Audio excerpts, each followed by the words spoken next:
Oh, we are live. Oh, great. Yeah, of Um, course. we're live, and Lynn, we are late. Apologies Yes. for that. Oh, you were on time, probably as you always are.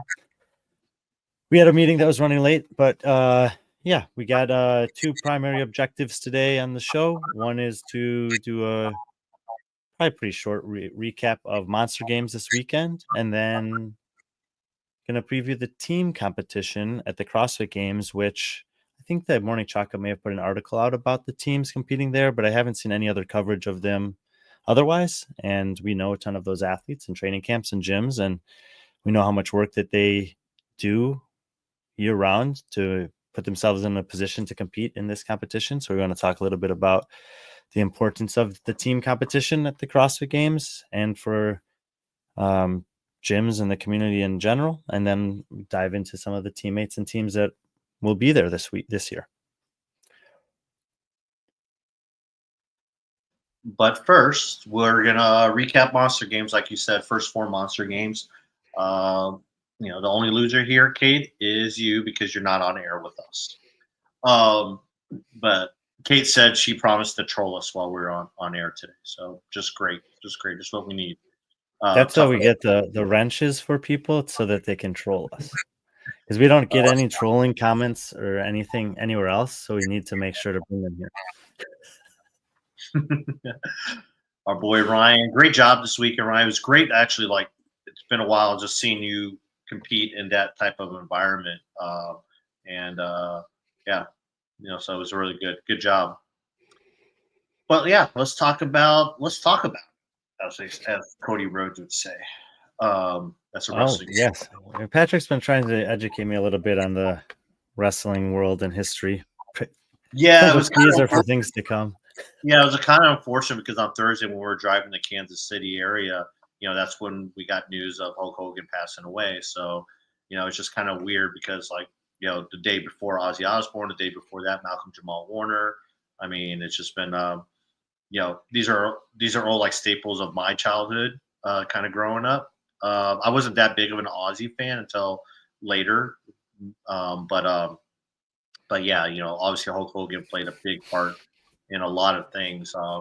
Especially like anytime I could think of like Ric Flair, Hulk Hogan, some of those old school wrestlers. I think of me and my grandma watching it in the kitchen, on her little small TV with the rabbit ears. But it brings back some nostalgia for me. But you know, I don't know. But it was great in terms of our trip there. Me and Brian got to catch up on a lot of things. We played a lot of blind rankings, so it's just really cool. So, but the reason why we're heading to Kansas City was our first time covering the first Phorm Monster Games. It's a competition that I've been to. This will be my third time kind of attending it. I've attended it 3 other times, but this time attending it as like official media and broadcasters of it. I mean, I think. Well, and also just because of where you live, like a lot of people that have competed there a lot of years. Mhm. So you had a lot more kind of understanding of what the competition was and what to expect. And granted, it made a big move from rural Yes. Missouri to Kansas City, basically. Yes. But for me, it was a very much as has been with many competitions the last couple of years. It was a very new experience for me to see what Jason, Heidi, and the crew there have built over the last 8 years. Yeah, I mean, it's from moving it to Joplin. It's anytime you move a competition. I mean, here I'm in Albany right now, where you're moving the biggest competition from something, and just coming into the airport, it was a different feel. Like I never went to the airport in Madison. I usually drove, but I think one of the things you always saw was like there was always those pictures of athletes coming in taking pictures of Madison Airport where everything was CrossFit Games out. Walking around Madison, everything was CrossFit Games. I don't. I mean, it seemed like Fort Worth kind of did that in their little area outside the arena. But coming into here, I didn't see anything. I know there is something in the airport, but I didn't see it. But it doesn't really feel like it. My Uber driver mentioned something about him. A lot more foreign people being in Albany, like he mentioned. He picked up a bunch of Spaniards. So, um, but no, it's just it's a big risk, especially when it's something like first Phorm Monster Games, where it's become the premier Midwest event. You can look at any coast, and there's like some type of premier event. You look at Florida, you think of Pensacola, in terms of those regional type of, the beach brawl. When you got Fittest of the Coast, you got Crash, you got, on the West Coast, you have, Desert City, Summit Games, but there really isn't that for the Midwest. And but they crushed it, in my opinion. They crushed it. Brian, what are your thoughts on it? Yeah, I mean, it's 900 athletes that show up to compete, around 30 divisions. They had a convention center that they were using that was attached to a hotel, which was a lot of the staff was staying at, which makes it really easy in a lot of logistic ways. And there's a big space. They had 3 competition floors in the main room, and a really nice vendor village. And then adjacent to that, a huge athlete area, which you need for that many athletes, a nice warm-up area as well. Kind of in between there was the corral area. So the flow of everything was very good, but they didn't stop there. They 5 to 10 minute drive down the road is the Jewish Community Center. They had a Project One workout offsite on the baseball field, and then for certain divisions, a swimming workout. That community center actually has a gym in it that has like a full rig. And those, if you watch the swimming workout with the rope climbs, we found out that those structures were built by the people that run the classes in the gym to do swimming rope climb workouts, which is like very cool. I had a lot of people send messages about that. But the main thing to understand is it's a huge scale operation. And then due to weather circumstances, they decided to flip 2 complete days of competition at 4:30 in the morning prior to the start of day 1, which is supposed to start at 7 a.m. It got, the second day started a little later, so they made the switch. But that's a huge testament to the team that Jason and Heidi have built around them when you talk about equipment, judging, athlete communications, corrals, et cetera, like down the line. A lot of other competitions would be forced into different directions, like canceling or rewriting workouts, etc. And I think this is a huge credit also to the relationships that Jason has built in the first year in Kansas City, especially with the people at the JCC, to be able to get that to work the next day. And they, in order to get that to work the next day, they also had to push it up an hour. So just like the logistics of what he managed to pull off, given something unfortunate as thunderstorms rolling in, was like over the top to me, in addition to just the size of the competition to begin with.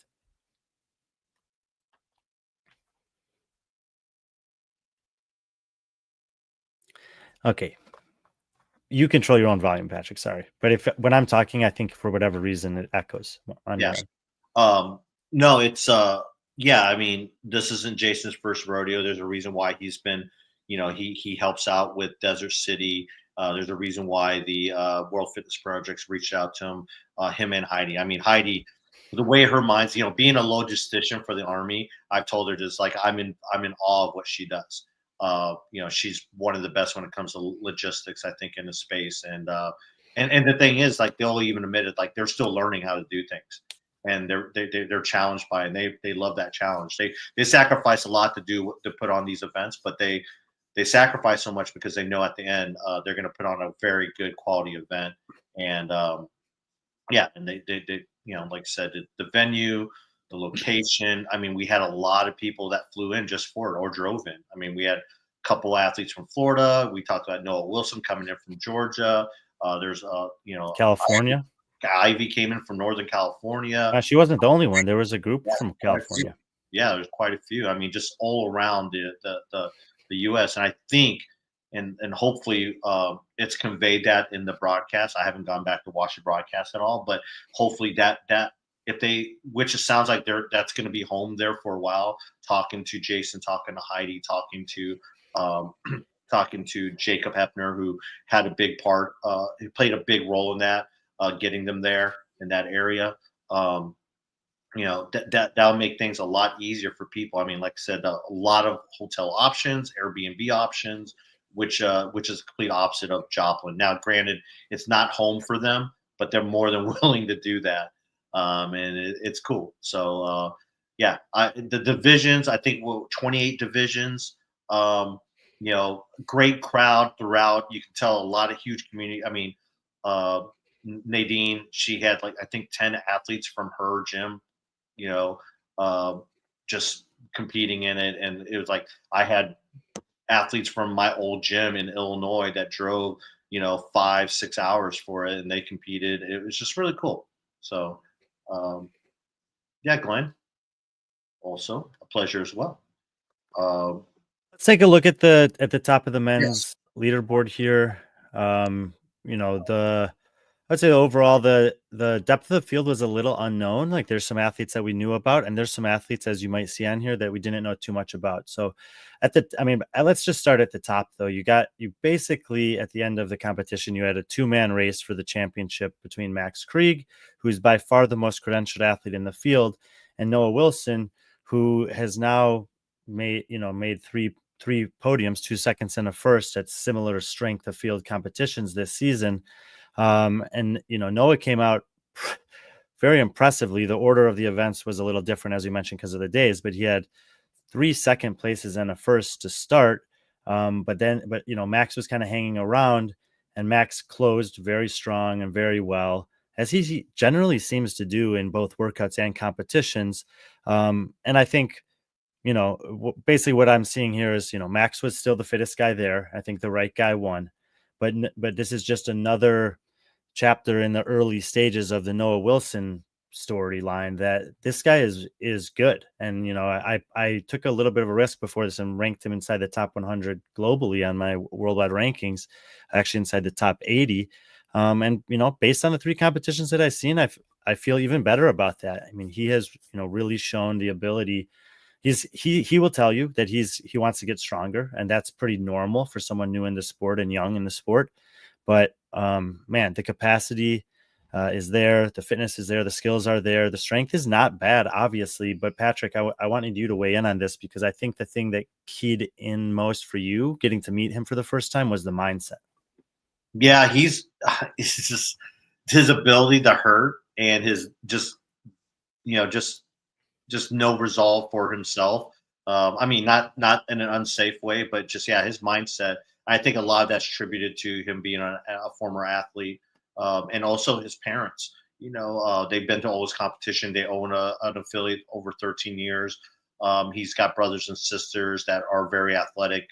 He's the only one I think that didn't go off to college to play college sport. But but I think he found something.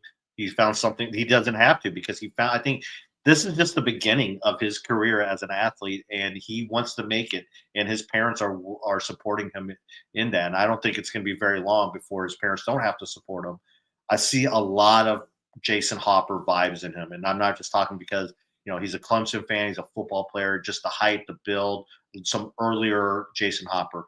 He's very lean right now. He can definitely get stronger, but his mentality, um, his mentality was great. I mean, he got shot out of in one of the squat cleans, and what did he do? He immediately got off his ass, went back to it, freaking and crushed it. And for him, you know, yeah, and now his mentality is I got to beat Max, so it's cool.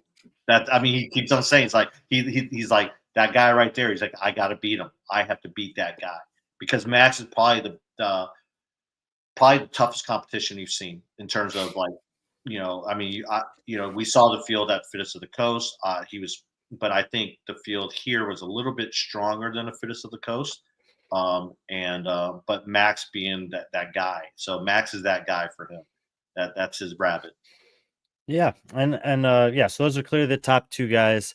The guy who ends up finishing third here, Travis Wolf, I when we were set out to do the competition, I didn't rank him at all because we have no data on him, none. Like I looked up his Apollo Performance Analytics history, and there's one competition count, and it's from quarterfinals online, 2024. That's the only data point we have for him in the database at all. He has done the Open the last 3 years, and he went from basically 10,000 to 9,000 to 2,500. He did quarterfinals in 2023. He was worldwide 3,200 and then 900 in 2024. So this is just a total wild card, completely out of nowhere performance. And so, Travis Wolf on the radar for sure. He looked very good. He surprised me in some similar ways that Noah did at Fittest of the Coast when I never had seen Noah compete.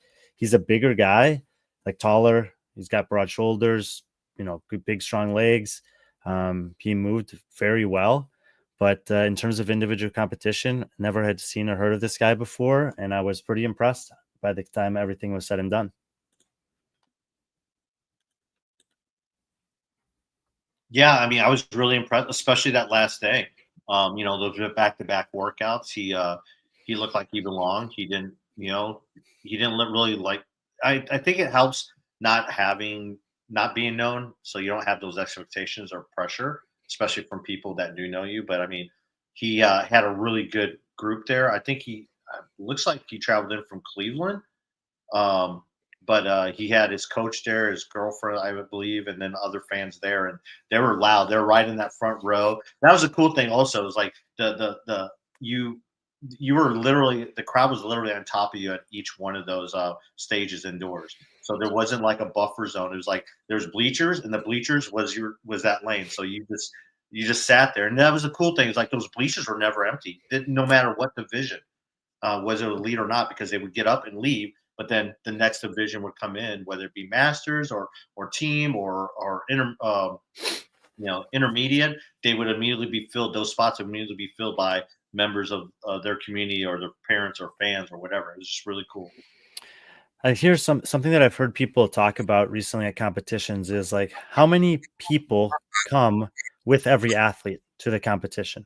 And then some competition organizers have done these studies. Like the pro division or the elite division or the RX, the highest division, it usually averages bringing with them a paying person, one or less than one person per a pro athlete. And then when you get to like the intermediate and scaled or team divisions, it's over two per people that come.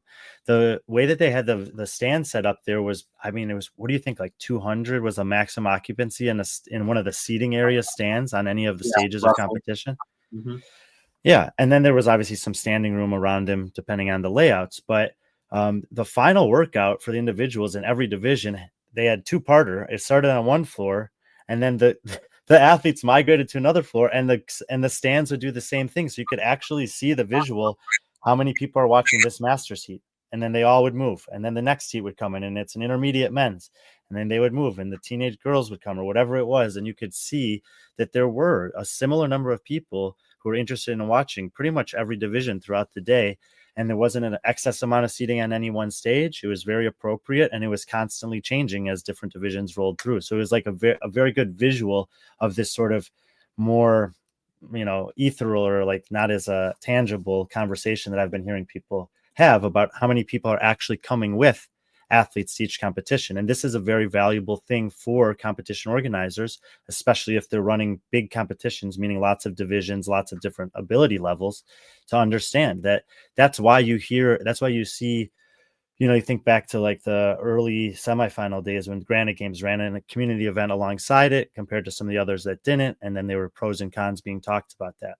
But understanding that, if I have an intermediate division, there's going to be 2 to 3 times as many ticket sales per athlete as there will be in an elite division athlete, at least that's within their camp or whatever. So I don't know. I thought that was a cool little nuance of the way that they laid it out, and then the visual that you could actually see it happen. Yeah, especially that last day. Like, again, props to Jason and his team. But that first day, that there was like the way the stages were set up.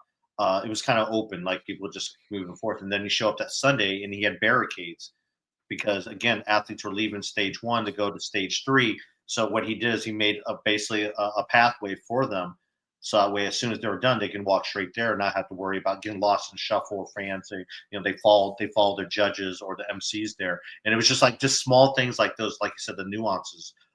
Those are those things that make it run so smooth because, it's a 2-minute break from going one stage to another. An athlete can easily get lost in those 2 minutes, like, where do I go? Because they get that workout fog, that workout brain, and they don't know what to do. And, I just thought that was just some of those small things. And like you said, the last event of the day was the co-ed male and female elite. and that finished like a good 30 minutes after the leap did, and there was still a huge crowd there cheering them on. And then this is something I want you to speak about too, is like the way they handled the award ceremonies, the medals, and the placing. Yeah, they basically did a rolling podium. So as every division was finishing, they went from competition floor 1 to competition floor 3, and then the podium was over towards the path to the athlete warm-up area and athlete village. And this is, the competitions do this differently all the time, and sometimes it depends on the number of divisions you have. But realistically speaking, it's Sunday, it's end of a long competition. When your competition ends, whoever you are in whatever division you are, and keep in mind that thing that we talked about with the migration of the fans alongside it, like, they would have the podium for the division that ended basically 15 minutes after it ended, and then everyone from that division can get on with their day.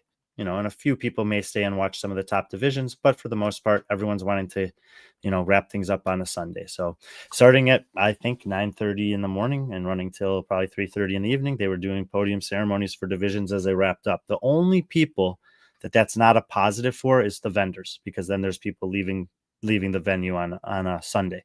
But I think that in most cases, it makes sense to do something like that when you have 20, 30, 40 divisions, because otherwise you end up with a just gruelingly and brutal long award ceremony at the end of the day. Yeah. And we got to talk to quite a few of the vendors. Brian did his infamous or famous walk around the thing, and I was able to talk to a bunch of them, and they really enjoyed it. The layout is so good for them there, Yes, because perfect. everything's in the same room. And when you come and like to go back and forth from the athlete area, you're walking past the vendors, maybe not exactly through all of them, but whether in the entrance area for spectators and along the main corridor that the athletes would pass through, the vendors are right there. And Yeah, that's any vendor you'll talk about, we'll talk about that the proximity matters a ton. yeah, and I think the vendors, it was really cool because a lot of those vendors we know, but they're interacting. Like every vendor, you could tell they're having fun. They're interacting, talking to the people, even if they weren't buying something. They were just talking to them, and that's important. Whether it be what's his name from a Thick Boy, or Travis from Vindicate, or the First Form people, or just it was cool. I mean, even that It was small like little, it was a good environment. It was it it was like was. comfortable, casual, like family Yeah. style vendor Yeah. village. I mean, just even like, every time I went to the bathroom, they had that honey, that local, there was a local like farm, honey farm, and they were selling like pure honey and like all these different things. Like there was an old lady there, and every time I'd go by, she was like, "Hi, how are you doing?" And then I just felt the need to stop and talk to her, and I ended up buying some honey as well. So it was great. It's like, so again, overall really good. But Let me yeah, run through a couple more names on this leaderboard here for the men, and then we'll look at the women. I got a comment from, oh yeah, thank you, Corby yeah, Foxall. Corby has some competition experience in the past for sure, but when talking to him, and I don't think this actually came through on the interview, we were trying out a couple of new things this weekend. He picked up a new coach 2 months ago in Norman Woodring, former perennial regional athlete down in the Mid-Atlantic and Southeast, and he said it's totally changed his confidence and his belief in himself, the way he's training a little bit differently. He crushed what ended up being the first workout of the weekend, Hepner. It was crazy impressive, and as someone else mentioned, they had a really short turnaround between the next workout. But he kind of caught my eye because I was like, "What the heck was that, dude? Like, I haven't seen you do something like that on a workout like this before." And he just said to me, "I got fitter, a lot fitter." and I mean, yeah, I mean, I picked him to do like pretty well here. What did I rank him at? Corby, 6th. So it wasn't like a totally unknown guy, but he does look like a new version of himself as an athlete. and that was the first time I got to see him that I can recall, like in person. So I was really, especially just right off. I mean, Hepner was no joke. I mean, that was a bad workout. I mean, just grueling. But yeah, he looks so well. He moves so well in that. And you can see he has that capacity there. Had some struggles obviously with the swim event, but a lot of people did. But I think it was just because it was something new. He couldn't figure out like the slippery rope, or you know, we have an interview I think with Max, but we'll post up. I mean, just simple stuff like Max figured out, hey, I'm going to wear jammers, that way the fabric on my jammers will catch the rope and I won't slide off like bare skin or something like that. And you saw a lot of the women who went from traditional bathing suits, two-piece suits, to wearing, spandex or jammers as well. So, and those they did typically pretty well. And we'll talk about some of those women that did well in that. But yeah, just Corby was really cool. I really liked. I mean, I'll let you talk about Cooper here, and then we'll pick a couple more athletes, and then we'll move on to the women. Yeah, I'll just do a quick run through some of these guys in the top 10. Cooper Besigloff, this is the highest finish rank he was ever in, was at the end of the weekend. He ended up going 9th and 2nd on the last two events, but he's a CrossFit Omaha former team athlete at the semifinal level. But I don't know that I've seen him do individual competition before, but he did, he kind of got better as the weekend went along in terms of his placement on the leaderboard. Gabriel Townsend, another new one for us to see compete this weekend. He's got some background in the armed forces, and had some really impressive performances, including an event win on the Echo Bike Thruster workout. Strong guy. And like Ryan's saying here in the comments, like being big is no longer an excuse. We see it at the top level, obviously, with guys like Hopper and Sprague and Dallin and Roman. But Townsend was a big dude. Cole Caldwell was also on the bigger side. And Ryan gave him a nice shout out there that he was really composed in addition to being a nice guy. Cole, we had some data on. He has had top 10 finishes in pretty much all the big competitions that he shows up to, and he gets another one here. But my first time seeing him compete also. So, and then we'll just finish out the top 10. EJ Hine, Ryan Jevning, Jeff Verdon. EJ on the smaller side, but also he's very strong and a very good runner. Relative to his size, I would say. So young kid from Coda that's got a little bit of potential. I think there's still a few holes in the game if you look at the results overall, but this kid's got good strength, good running capacity for a smaller athlete. And, I'm sure some names come to mind in the history of the sport when I say something like that. Of course, we got Ryan here in the comments. Like, as we said before, most of his top end experience has been with teams, put into the individual field here. And it was really tight. I mean, after the top four guys, it was pretty close, like 30 points from 5th all the way down to basically 10th. So, good performance for him. EJ may have been at Summit Games. Yes. Thank you, Lee or Lynn. Yeah. And then Jeff Verdon rounded out the top 10. He was much higher than that. Actually, he dropped down a little bit towards the end, but the top 10 was kind of solid throughout the weekend, just exchanging some placements. And I think there's definitely some new names on the horizon here. That's why we go to these events, and that's why we track them, because of these, people like Gabriel Townsend, Ryan. It's also the value of the Apollo performance analytics system that Yep. people I think are not understanding, is that because guys like Max and Caitlin Sanders and Morgan Porter and Noah Wilson are in this field, we mark this competition down as one to add to the database. And then in the case of some of these younger or newer guys, let's say that next year or the year after they show up on bigger stages, we have kind of the origins of their competition history, the first times that they showed up at some of these. Yeah. Because a perfect example of that before Apollo was someone like Chris Barra, who, he made his living doing these Midwest competitions, whether it be in Oklahoma, he did the KO and OK. He was a staple. Obviously, he got a start because of Jason and Heidi. Well, they're part of the reason why he's doing so well. But it's just really cool. It was a really cool field. All the guys were great. Every single one of those guys, they're just so appreciative. Every time I came by, they just give me a fist bump or saying, "Hey, thanks for being here." And it really showed. And I think for these guys, it was an opportunity for some of their loved ones to see them compete, and I think they really enjoyed that. Let's take a look at the women's side. There were a few, I would say, of the top names on the women's side that didn't show up, in Natalia Flores and Mary Helen Sanders at the very least. But most of the usual suspects filtered towards the top, although it wasn't necessarily obvious how it was going to play out, especially with those 200 points at the end. When everything was said and done, the champion from last year repeated as a champion from this year, Caitlin Sanders. And we talked about Caitlin in the run-up to the competition, or I think I picked her to win, and that she's just a very consistent athlete. The swimming is not something that she works on, although she did do much better this year compared to her finish last year. but she won fittest experience this year. She won Monster Games, as we said, 5th at Crash Crucible. She's been at the semifinals, having middle pack finishes there. So in many regards, she's similar to Max Creek, where she's putting herself in these competitions. She's having very consistent finishes over the last 2 years, and she had another one here. I mean, outside of that 18th place finish, I think everything was in the top 5. She only won 2 workouts, and that's the recipe for success. So Caitlin Sanders, not the flashiest athlete out there, but she gets the job done. Yeah, exactly. I mean, she's not. I mean, she's out there. She's old business. She knows it's her competition. This used to be a competition that was kind of dominated by Taylor Street, uh, and you know, and one reason why Taylor did so well in these competitions because she was a games athlete, but she was also a really, really great swimmer. So she would always have like a really, she'd always win the swim events. You're seeing a complete opposite of Caitlin, where Caitlin, not the greatest swimmer, but like you had a chance to talk to her. It's like she doesn't practice swimming because it's just only going to show up at one competition, and it's usually this one. So well, why and work?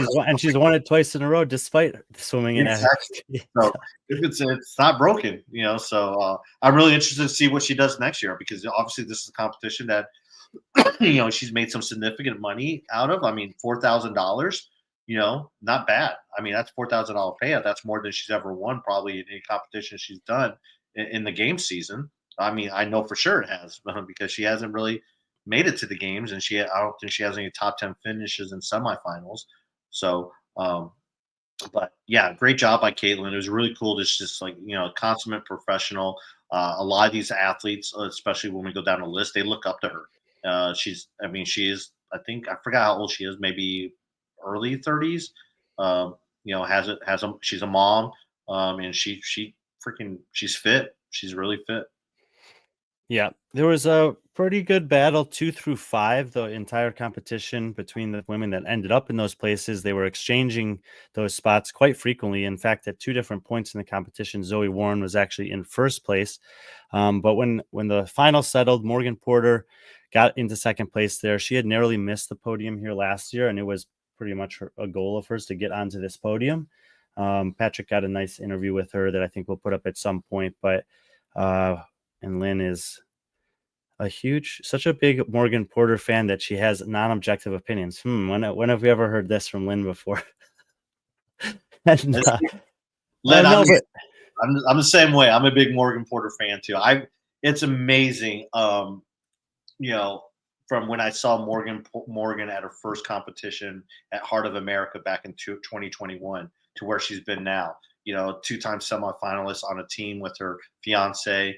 And then last year going individual. And I don't think she really had plans to go individual last year. Her fiance hurt his back. They had they lost some members some team members from their gym. So she kind of went on her own.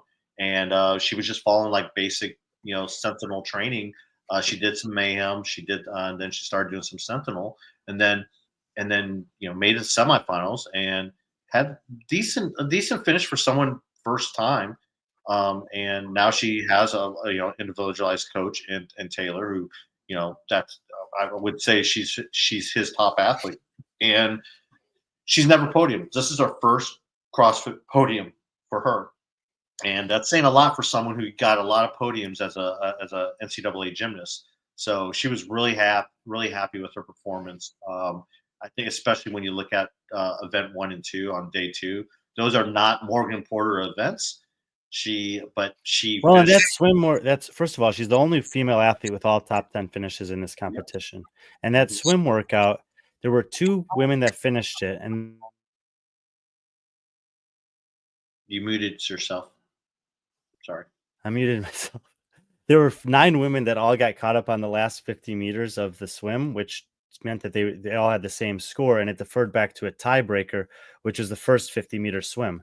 So she, work-wise, she actually, maybe she did a little better on that workout overall. But, when you look at the overall field, there's some other good names there, but nobody was as consistent across all of these very different workouts as she was. No, and I think that shows like her level of getting better as an athlete, especially when you look at the last day, those last 2 events. I mean, a fourth and a second. she's dealing with some shoulder issues. Nothing major. She just needs to rest. But I thought, you know, part A was it was squat cleans and ring muscle ups, and she's got so much better at ring muscle ups, and then the Mission Impossible. You know, it's easy to see Morgan Porter out there on a handstand workout. You think she's a gymnast, and then you can see the gymnast in her because she candlesticks. She's straight up going cross. It kind of slows her down doing it that way, but that's the only way she knows, and it's efficient, and she isn't going to fail any reps doing it that way. So it's not about speed for her; it's about not failing those reps. And I was really impressed with her. I know she's very happy. I believe her and actually Noah have they're going to get invites to Desert City. So it's a couple months away, but it would be great to see them in that type of competition as well, so that they can keep on learning more and maintaining if they're healthy enough. Emma Harvey, very solid across the board. With Project One was her worst finish by far. Otherwise, she was top 8 on everything else. She won the Echo Bike Thruster workout, and in those back-to-backs at the end, it was pretty close. It wasn't exactly obvious what was going to happen because we'll get to Zoe Warren in a second. But second place on the first part, 8th place on the second part, hangs on to the 3rd spot on the podium, which I would say for these 4 women and to finish in the top 4, like they were definitely eyeing the podium this weekend. Obviously, there's only 3 spots there, but congrats to Emma for doing enough to get herself on there. Yeah, another big. I mean, she did well at Metcon Rush. Oh no, Fittest of the Coast, she won, right? First, her recent competitions was Crash last year, 19th place, 7th place at IF3 Worlds, and first at Fittest of the Coast. Yeah, so she's making. I mean, she's still relatively new, but she's in terms of like competition, but she's doing all the right things. Another good podium for her, another really good competition. Really cool to see her. Yeah, her worst finish was a run, but hey, that's actually not bad for her considering that workout. Yeah, and then I do want to. I mean, Zoe Warren missed out on the podium here, but 3 event wins out of 7 workouts, and I think there were 28 women maybe in the field that competed, 27, and she got 25th and 22nd on these other 2 workouts. And basically, she couldn't do the rope climb out of the pool, and I'm not sure if it's because her hands aren't that small or are too small for the rope or what, but in the attempt, she cut her finger pretty bad, it looked like. And then the next workout the next day later that day was Country Strong, which was a straight up grip workout.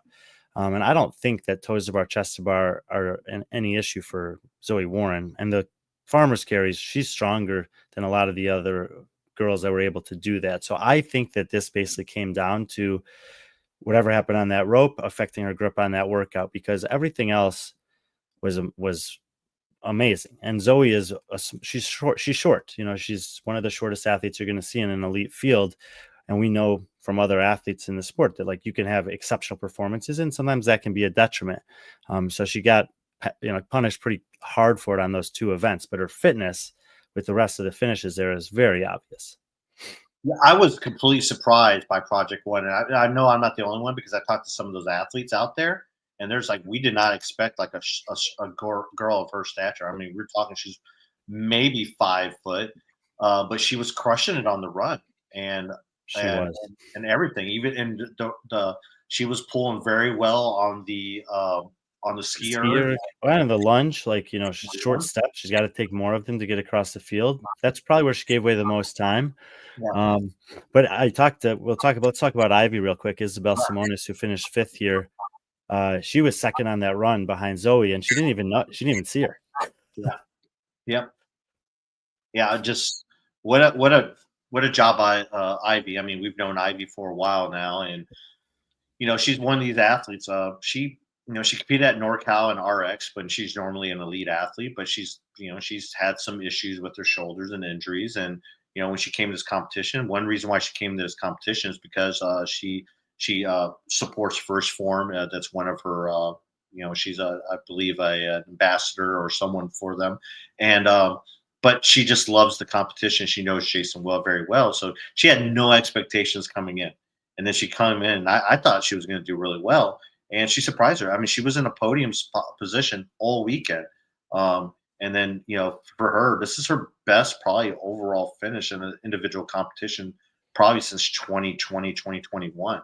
So, hopefully for someone like her who was kind of, you know, trying to decide what she wants to do in terms of competition, maybe this invigorates her or makes her maybe think about where she goes from here. It was great to see, and also, Ivy told us that the fact that we were doing the live stream there gave her family back in California a chance to watch her, which they've never really had a chance to do before at the competitions that she goes and competes at. And we obviously have people tell us that all the time. Ivy's someone that we also just happen to know, and so it was really cool to hear that and to be able to provide. That is one of the other reasons that we like going to these competitions. So great weekend for Ivy, I would say. Yeah, probably similar to a couple of these other athletes, the best one of her career so far.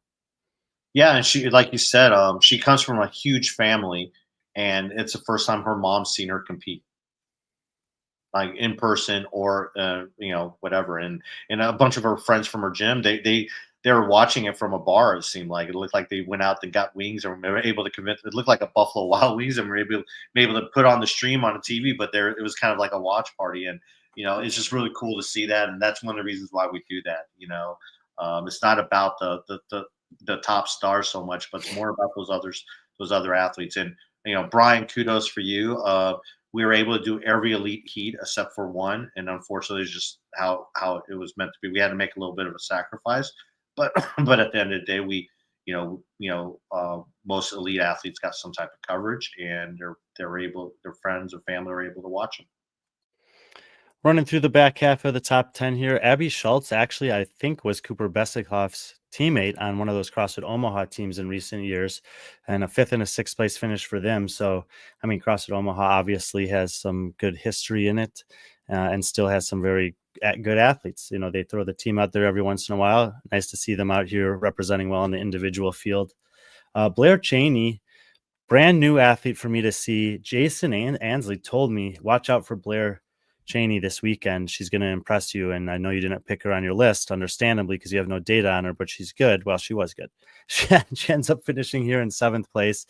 She had a couple really nice performances. I was especially impressed with her on the ring muscle up squat clean and the gymnastics volume with the farmer's carry workouts. She's not necessarily big at all, but she moved both the weights for the carries and the squat cleans very well and balanced it out with some good gymnastics. So lowest finishes came on the offsite events, which are always a little bit kind of strange. The swim climb, like we said, if that's your worst finish, I wouldn't be stressing that at all. And obviously you can always work on a little bit of running potentially, but overall very impressed with Blair. Amara Wiley, another young athlete out of the St. Louis area there. I picked her 10th. She finished 8th. A lot of the people online were saying she was going to do better than 10th, and they were right. So I would say like these three, if they show up at more competitions, I'll have my eye on them. First time to see them compete individually, and obviously quite good.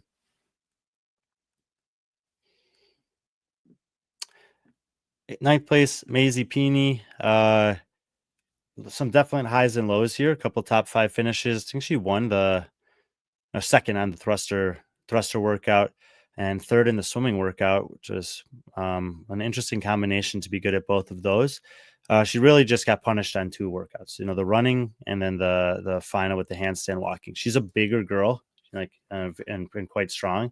But solid performance in the top 10. And Kaylin Hart, who I didn't even know was on the roster, usually see her in team competitions, but she ends up coming in. She had some highs and lows as well. She I think was the victim of the traditional bikini style bottoms on the rope climb, so she couldn't get the purchase on the legs there. But pretty steady otherwise. A lot of top 10 finishes and rounds out the top 10. So Overall, like I said, just I think a really solid field of athletes. Some athletes we know, some we don't. Now that we know them and we've seen them in competitions, athletes to keep an eye out on, especially as I mean, this competition here is pretty much like that.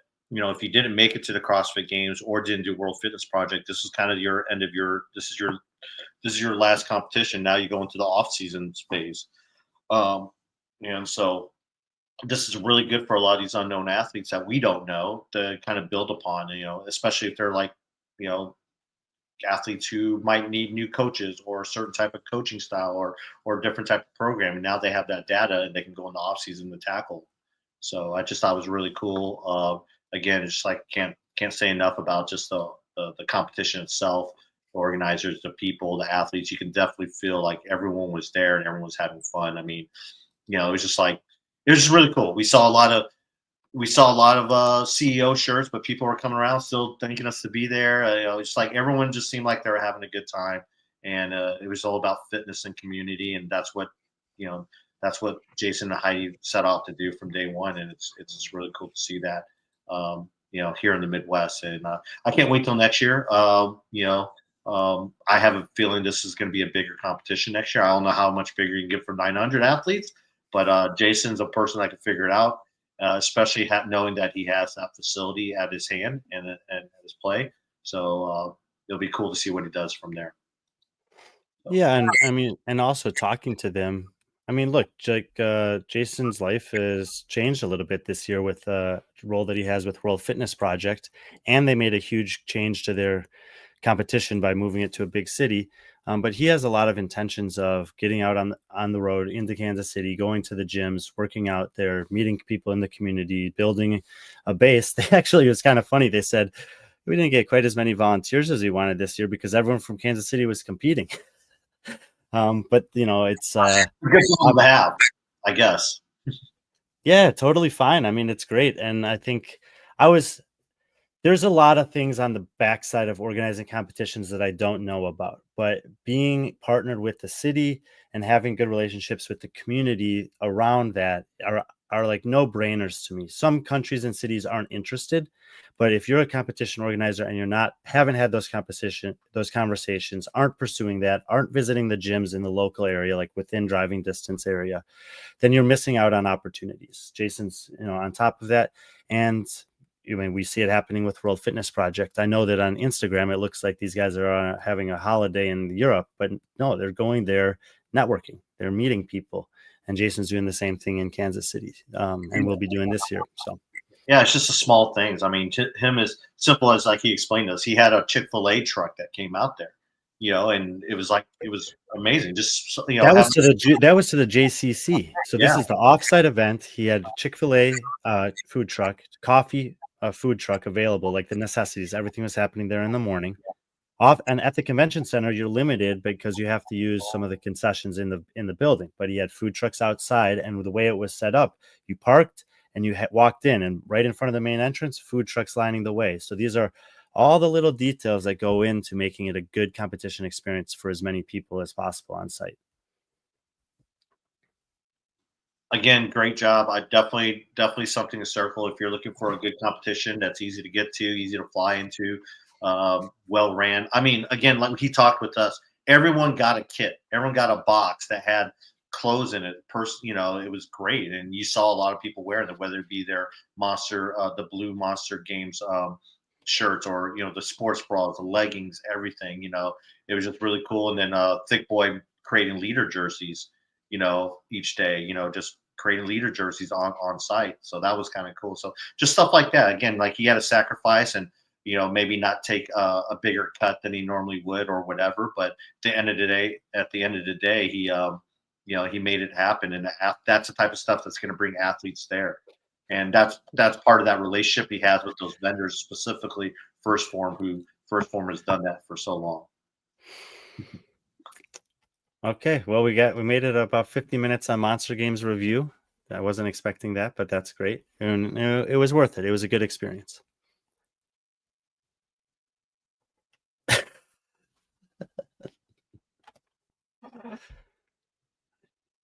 You good over there, Patrick? What's he pulling off? Okay, we'll shift to the second part of the show that we're going to do today. They're just checking in on you, Patrick. They want to make sure that you're okay. As you mentioned at this top of the show, there's 3 divisions competing at the main site for the CrossFit Games this year. It's the Elite Men and Elite Women, which there have been lots of conversations about. And then they do have the affiliate comp or the team competition, which they have had every single year that the CrossFit Games has existed. I haven't seen a ton of coverage or anything really related to the games teams. They're obviously announcing some workouts, and the teams themselves are traveling there and whatever. But we thought it would be worthwhile to take a look at the teams that qualified for this division this year, because the season was underwhelming, I would say. They have no live competitions prior to this one, and there was no review at all of the online qualifier that they did. Now, most of what you're going to see as we run through this is most of the teams that ended up in those top 21 spots, because one team had an injury and had to pull out, are experienced teams, training camps, coaches, gyms, whatever. And a lot of the athletes are fairly well known, or at least there's a couple on each team that have experience competing in the team competition. So despite the underwhelming season leading into this competition, it's actually a pretty good competition on paper. And I don't think that there's any real runaway favorite here either. There's definitely a couple teams that you would expect to do well, but I think there's plenty of teams, maybe 6 or 7, at least 8, that have a really good chance to be in the hunt for a podium spot going into the last day. I've kind of broken this down into groups of 5, 4 groups of 5. So that's where we'll look. And Patrick's got the first 5 up here on the screen. So if you're listening, we got CrossFit Oslo Krieger, CrossFit Invictus, CrossFit 1124, CrossFit Mayhem, and CrossFit Prestranda. That's the order that I put them in here, but I could kind of see this going any way amongst these 5 teams. Patrick, you know some of these teams better than others of this group. Do you think that there's that I'm misspeaking and there is a standout favorite? I don't. I mean, it obviously on paper, Oslo with now Kristen Holta, Tola, Victor, who we know Victor very well. This is a guy who came a couple of years ago. We thought was going to be the next big young athlete out of Europe, and he still has plenty of time to do that. And of course, Uda, who's just kind of taken the WFP world by storm, and we've been able to see her. I mean, on paper, they look to be the best, but then you just can't look at the experience. I mean, you look at the names, Krieger, Invictus, Mayhem, Pastrada. I mean, even 1124, who kind of made themselves known the last couple. I mean, these are all really, really good teams. I think this is going to be an exciting race, because I think, in talking about Oslo, I think I don't want to say it hurts having Holta on that team now, because it's Holta, but I think they're a better team with Ingrid than they are with Holta, because Ingrid is such a great competitor, is so good, and she knows team, how to compete. I mean, she's podium 3 times as a member of a team, and even when she was pregnant, we saw how good she was. She was still competing. I think they might take us. It's pretty sad when you say you take a step back by having someone like Kristen Holta, but I think having Holta there now, it makes it a lot closer race, because Invictus is so stacked. 1124, and then of course Mayhem, and then I'll talk about Pastrana later. I mean, I think they're very. Even you having them 5th, is still like underrating them. Well, I think Lisa Anderson is injured. I don't think she's competing, and we know how good she is, and actually we don't know how good she can be. But nothing against Antonia and Angelica, who are also experienced team athletes at the highest levels, but not having Lisa there hurts. But yeah. So, but this is like, to me, like you said, you got a couple teams from Scandinavia in this top 5, one from Norway, one from Sweden. You have Invictus, which is as OG as they come. But I mean, I want to pause on Invictus for a second. Like, it's hard for me to, I'm not sure, first of all, which 4 of these athletes are going to actually compete this weekend. But if it's if it's what they would consider to be their top team, then I think that this is actually the one team that could kind of decimate the field if they get on a roll. I agree. I mean, I mean, I think Danny Spiegel made it in town. I know she had a bunch of delays in Chicago, but as far as I know, she's here. And then I can't imagine Emily not being here. And then, I mean, yeah, I You mean, can't go wrong with the guys. I mean, no, I mean, you know, you can't go. I think it's actually Philip and Sean. okay. I don't know if Roldan is actually on that, but I mean, I think either one of those guys. I mean, obviously, I think it's Philip, but just don't know. I mean, even Lauren. But I mean, if you come in with Danny, Emily, Well, on the women's side, I would say, I mean, Danny is clearly the best female there, but between Lauren and Emily, they're both going to hold their own just fine. mhm. But on the guys' side, Sean Early is maybe a little bit less known than the other guys, but he's been to the team on the games on one of their teams before. He actually qualified individually in the Challenger division for WFP for one of the tour stops this year. He's good, and they have a lot of talent here, and also think about these top two teams, Krieger and Invictus. If for whatever it counts for, the pedigree and the coaching is top notch here. And so those little nuances are definitely going to, be in their favor as well. Is that the norm for them to not know such announced final team until the day of? Yes, the rules, I haven't read the rule book this year, but the historic rules for the affiliate cup or the team competition at the CrossFit Games are: you show up to the day of registration, you tell them which 4 athletes are competing, and up to that point, you never have to declare amongst the 6. And after that point, you cannot make a change no matter what. We saw this with CrossFit Believe when Josh Mattis hurt his face and they wouldn't let him do that because it was a couple hours after they'd registered. They wouldn't let them have a backfill, even though they had someone on site. So there's no mandate to do anything until you check in. And after check-in, there's nothing you can do. Yeah, I mean, if that's a team that I think again, Danny and Emily, I mean, that first event. I mean, it's going to be weird because that first event is it's a run, it's a run row run, for the team as well. We know Emily can run. We know Danny isn't the strongest runner, so that might already put him in the hole because we know Kristen, Uda, Victor, and Tola is actually a decent runner himself. They're really good runners. But the team that's probably going to come out of that in first might be even that Mayhem team that you have at 4. Before we go to Mayhem, let's talk about 1124. Yeah, I mean, these guys as well as anyone. If you were watching the CrossFit Games season last year, you'd probably got on your radar at the semifinal stage where I think overperformed relative to most people's expectations, probably even their own. It's so hard to put a lot of emphasis on what happened at the games last year because there were just other factors in play. But from my perspective, this team has only gotten better from last year. I feel like everyone on the team individually has improved, and they've added in Jessica Androsic, who may be individually the best athlete on the entire roster. I feel like they have a combination of fitness, camaraderie, energy, passion, and a great support system.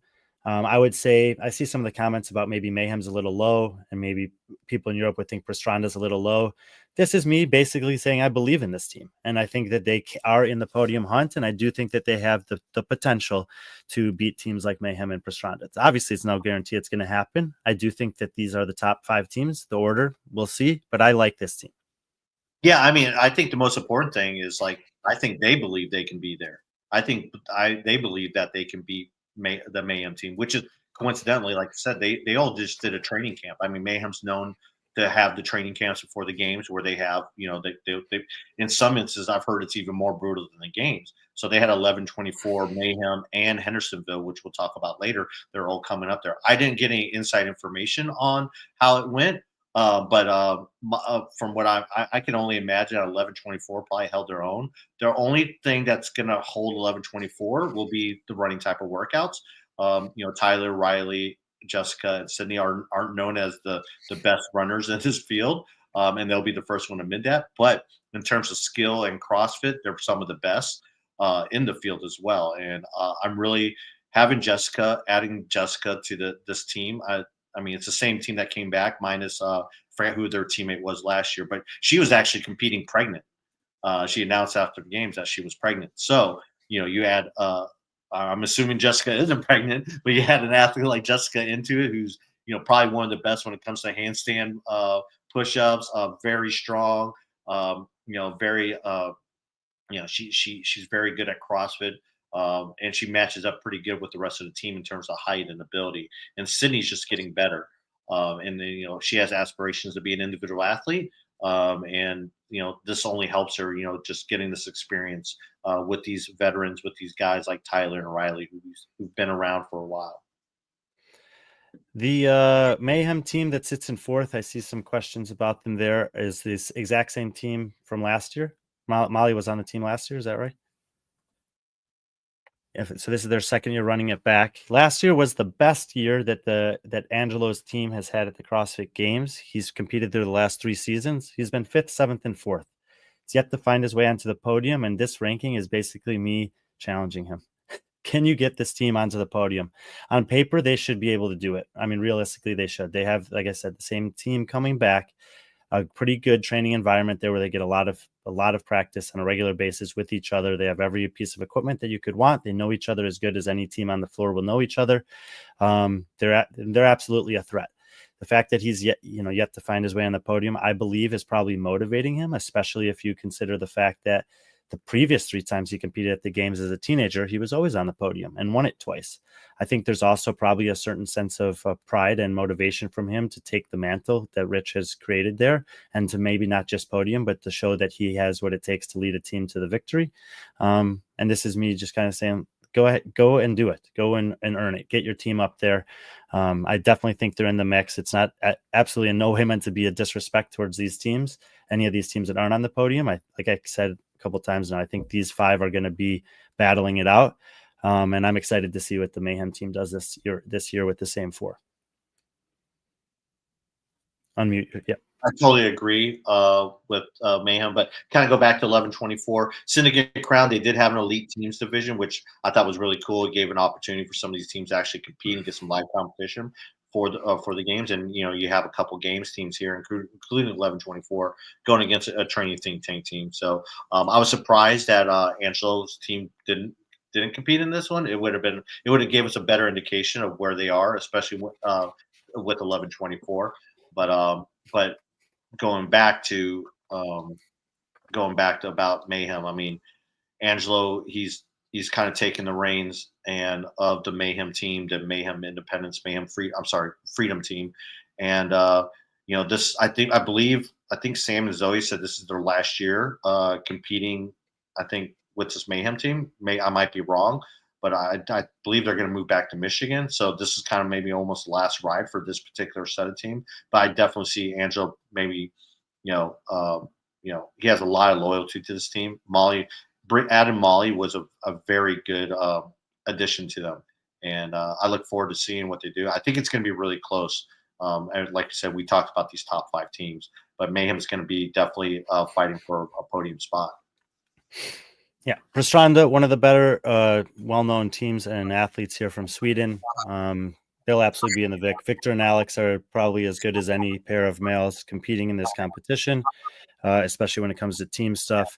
And Antonia and Angelica do have some experience there. I mean, I don't think there's any way around it. Lisa is their best female athlete on paper at this point, and I don't think she's competing, but I still think it's a very strong team. Yeah, that's very unfortunate here about Lisa. I'm really high on Lisa. I think she's a former like Olympic level like skier, downhill skier. But then seeing her at IF3, I mean, she's a unit. She is very, very good, and it's unfortunate because I really think hopefully she can recover if she is injured and bounce back and see what happens. Teams 6 through 10.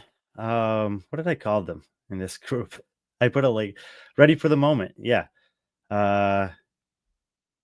Yes, that's a Danny Spiegel. She's on the roster for the Invictus team, and we think she's competing. 6 through 10. So not all of these teams have a significant amount of experience on the team. Some of them have some newer athletes. But the girls for Butcher's Lab are very experienced. The entire roster for Camel City, Lee Sherem, Evan Rogers, Caroline Klutz, and Stevie Dellinger have done tons of competitions, team competitions throughout the Southeast and most of them at the games as well. 8th Day CrossFit, they finished, I think, 5th last year at the games.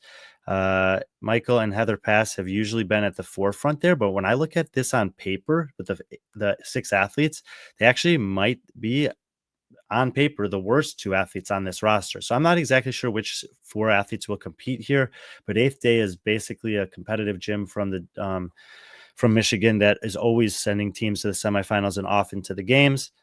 CrossFit Greater Heights, they are replacing Jacob Marlowe with Arturo Torres for this competition, which I think is nothing against Arturo, but Jacob has been like on the rise and looking very good, and I think Arturo's slightly not as good as him.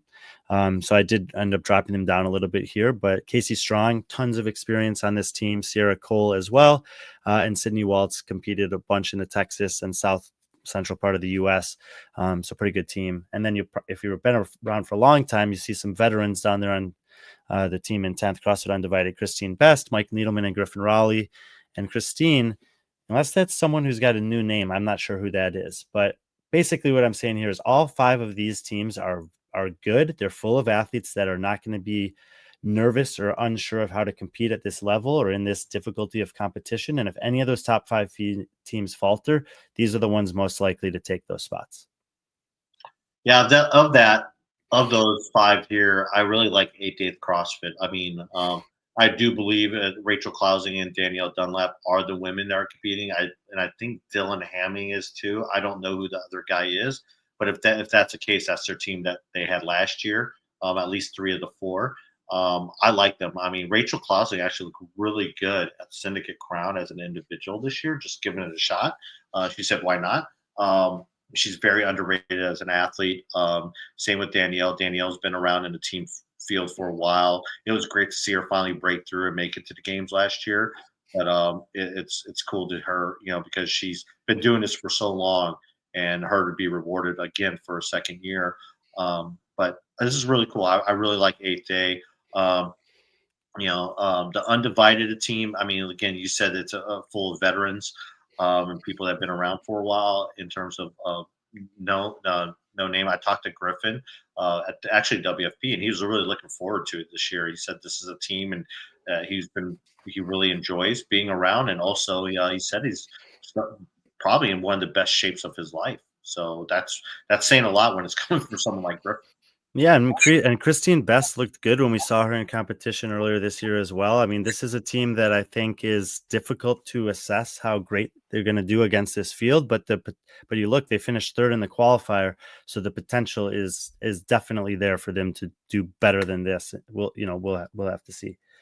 Yeah, and it's kind of unfortunate that Jacob Marlowe isn't competing on that CrossFit Greater Heights overtake team, because I think if he was, they would be a lot higher, and I probably put him in that, maybe in that top a chance of breaking into that top 5. But Marlowe's so good, and that's a team that's two different gyms, CrossFit Greater Heights and Overtake Density, that are kind of combining forces. But the women on that, I mean, Casey Strong obviously is really good, and I really like the women on that team as well. But I think just losing someone like Jacob Marlowe, again, like you said, no offense to Arturo, but Jacob Marlowe is a really hard person to replace. Yeah, and I think as we work our way down, we'll go look at the next 5, 11 through 15 here.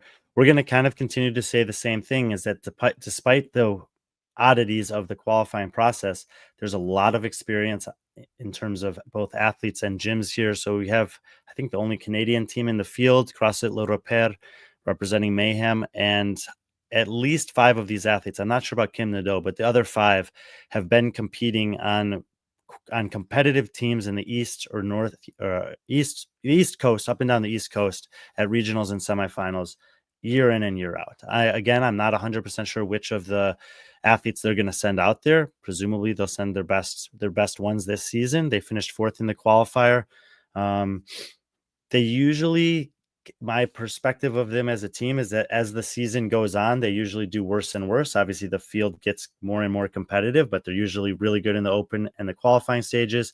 And then they struggle a little bit at the games compared to the high level performance that they put out earlier in the season. So let's see if they can crack the top 10, but it's a very experienced team from Canada coming down. I'm curious, Patrick, to get your perspective on this Proven team. And this is a little bit of a bigger conversation. Like Proven has had a very dense and competitive, a dense group of athletes, big group of athletes in a fairly competitive environment for the last 3 to 4 weeks. These athletes have been there for the most part competing as well. Do you think that I'm not giving them enough credit here? Or is this a decent spot for them? I just don't think they have the experience that a lot of these other teams have. Yeah, you're 100%. They don't have the experience. We're talking; these are all games rookies, on team, and it's young. I think Anthony is maybe the oldest one on the team, and I think he might be maybe late 20s, early 30s. But then after that, Robert, Carson, and Ava, I think they're all under 25. I mean, Ava and Carson, I think are they're 22, 23 years old right now. So, but that environment, I think where you have them at is good. But I wouldn't be surprised if they go higher. And if they go higher, it'll be based on the environment that they're in. That's that Proven environment.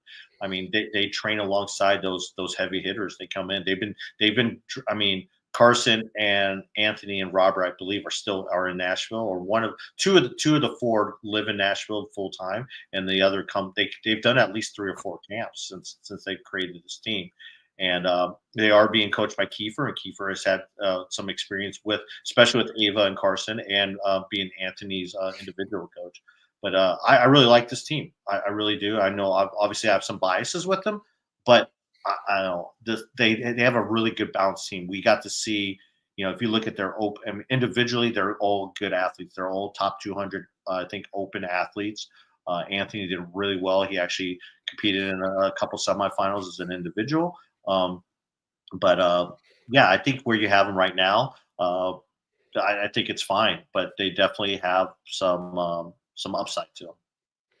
Let me address this question from Ironically Fit. Does anyone feel like the level of competition is handicapped from the new rule? Lynn says, which new rule? I'm assuming that she's referring to that you can only have one team per affiliate. But basically, as the athletes always do, the coaches always do, the training camps always do, they just work around it. So some of these teams have more than one team that are training at their affiliate or underneath the same training camp banner. They've just leaned on other affiliates in the area. That's what happened with the Oslo teams and the Furuset team that had to withdraw. And that's obviously also what's happening with the next team we're going to talk about, which is CrossFit Mayhem Hendersonville. These athletes are training in Cookeville at the main facility every single day with all of the athletes there, but they weren't allowed to field 2 teams from the same affiliate. So they found someone nearby that was willing to host them for the competitive season. So I personally thought it was kind of a silly and unnecessary rule, but the teams and the athletes just rolled with it, found another solution, and here we are. This is the only team that got a backfill. Everyone else accepted their invite. One team withdrew due to injury, and by no means do I think they're the worst team here. I think they actually probably got we know Wes, we talked to Wes a bit, and they were very intentional with how they went about doing their qualifying process and felt very confident that they would have met all the standards of a thorough video review. And they were like, it seems unlikely, they were like 1 point out, and they're like, it seems unlikely that all 20 teams ahead of us, or the 5 teams right ahead of us, or whatever, would have been as prepared and unscathed by that process. So they were bummed about it. They got the backfill invite. Of course, they're still training hard down there. These guys all have full-time jobs, but they all train on the side. And obviously the environment in Mayhem is also very, very good. So I think that they can do quite a bit better than their semifinal ranking of 21st. I concur. I like this Body Blueprint Conquer team. I mean, there's some names there that are very familiar.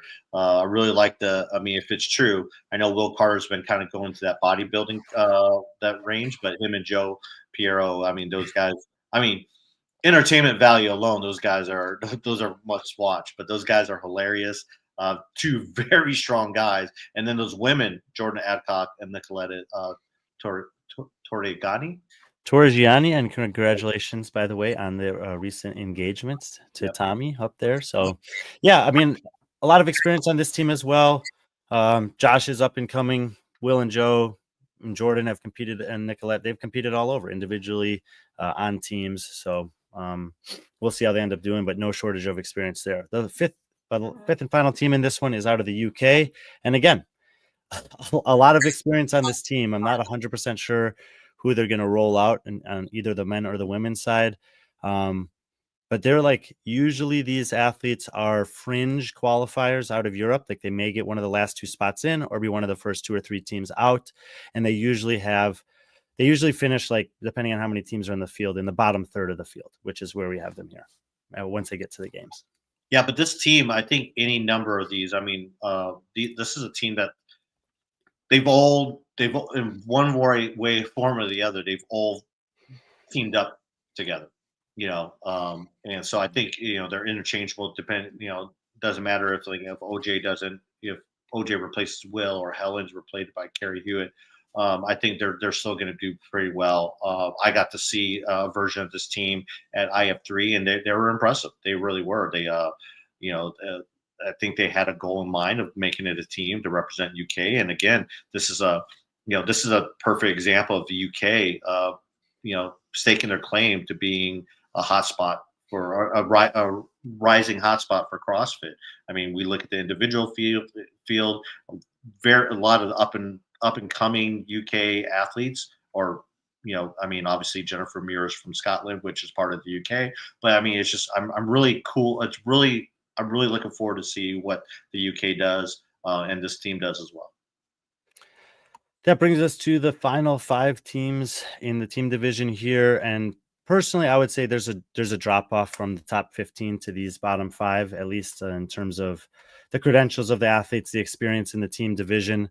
We do have a team from Spain coming over. Elena Caratala has competed at the games as an individual before making it through the last chance qualifier a couple years ago.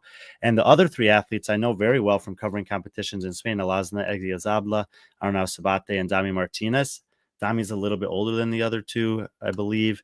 This is going to be a short, small team. There are some things that they can do very well on if there's some workouts that have high volume movements that require low, like short range of motion. But I just think overall that against a lot of powerhouse teams, basically, that they're going to get, they're going to be filtering towards the back of the pack on more of the workouts than not. But it is great to see that there's a Spanish team over here, because Spain in general has one of the deepest contingencies of athletes who are competing regularly in competitive fitness, not counting the US, which is a different ballpark. But I would say they're one of the next 5 most prominent overall like competitive fitness countries that's out there. And I love that they have a team here. PC, we got 3 teams from North America down here: CrossFit Franco's EMOM, TTT CrossFit, Camp Rhino. Are there any one of these 3 teams that jumps out to you? Actually, all 3. No. But I think it's just you look at the rosters. I mean, EMOM's team: Hannah Hardy, Samantha Pugh. Even if Josh Mathis is competing, I mean, that's there's some well-known names, some veteran names. TTT, same. You got Bryn, and Bryce as well. And then Rhino CrossFit. I mean that's the team they've kind of rolled here with Rolf and Nikita. Omer, she competed individual. She's from Jerusalem, I believe, but lives in Vegas. But she competed as individual at Asia Throwdown or Far East Throwdown last year. But no, it's I think I would we have them here in the bottom tier, but these are all 3 teams that could possibly push up into that next tier. But I just think it's, like you said, from top to bottom, it's pretty stacked. But some good coach teams. I think if there is an EMOM in any of these workouts, I would definitely pick CrossFit Franco's to win that workout. So if that's how they're training. So. and again, 3 recognizable programs or gyms or training camps. And so, as we said at the onset, the pedigree up and down on this roster is very good. And we rounded out with 1 team from South America that made it, and there were no guaranteed spots by region this year. So there was no guarantee that we'd have any team from South America, Africa, Asia, Oceania, which we didn't get any actually. And we do get one from Q21 CrossFit, which has had teams at the games many times over, it feels like. And I would say especially here, Augustina Haag missed out on the games as an individual by 1 spot in the semifinal qualifier that they had. Melissa Rodriguez, she's got some experience before. Even Gation, I would say those are the 3 most experienced athletes on this team.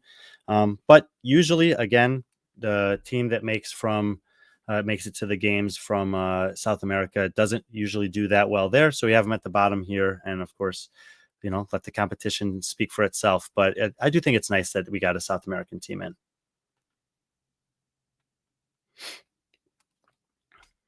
I mean, it's good that we get representation in Argentina. I mean, they're a good team. Melissa Rodriguez. I mean, she's the name that kind of sticks out to me. But yeah, I think it's good for them to come here. I mean, they're a team that are well known. The Q21. So I don't think it's going to be one of those cases where the 20th team is overmatched by any. We're not going to see something where they're going to have some decent finishes. They're probably going to have some not so decent finishes. So we'll see what happens. I think my dad has showed up in the chat here, but I think he's kind of drunk. Is that Steve? Yeah. Welcome, Steve. Thanks for coming here to support the athletes. That's what we're trying to do on this show, and that's what we're going to stick to talking about. Cool. So that's a team lineup for the CrossFit Games this year. And I think it's going to be a pretty good competition. These are athletes, coaches, training camps, gyms that invest a ton of resources this year and for many years prior to make this possible. And also, we have this conversation on the road with many different people at many different competitions and in many different venues that there's got to be some sort of feeding system for sports, whether that's these like minor competitions that happen in different countries or parts of countries, or team competitions that have historically and continue to allow athletes to get experience at the highest levels of competition on the biggest stages with the brightest lights, and then parlay that into success in the individual realm. We have some athletes in this field that are kind of in the process of maybe making that transition. We look at Oda Lundikvam, who's climbing the ranks individually and still on the team that qualified first here. And so you can get some exposure to teams, teammates, etc. that maybe you'll start to see pop up on the individual realm if you're interested in that more than the team side of things. But huge respect to all these teams for making it through, making the trip, and best of luck to them this weekend as they take on whatever is thrown at them. Yeah, I look forward to seeing the team competitions. This will be the first year I've kind of just sat back and get to enjoy the CrossFit Games. So I'm looking forward to it. I'm going to soak in every moment of it. And hopefully the team competition, they get the proper attention they deserve. So yeah, that's it. Shout out to the chat as always. Thanks for coming. Appreciate your support. I know a lot of you were watching. Even Steve, even thanks to Steve. Of course, he helps out the algorithm. I mean, Steve's he's the dude right there. Steve is awesome. You don't understand. That guy's never went back on a word. He's the most virtuous person I've ever met. I mean, that guy is like, that guy voted both Democrat and Republican. That's how awesome he is. Because that guy, he's as cool as they come. But anyways, we should all be more like Steve. Huh? We should all be more like Steve. I mean, that's what we should aim to, but none of us will achieve it. So we'll just settle for being our imperfect selves, and I'm okay with that.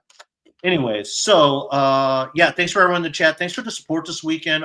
We got a lot of great words of encouragement, and Brian did most of the work this weekend with the broadcast. It was, again, watch the beginning of the show, Monster Games. I would definitely circle that, and then thanks to HGR CBD.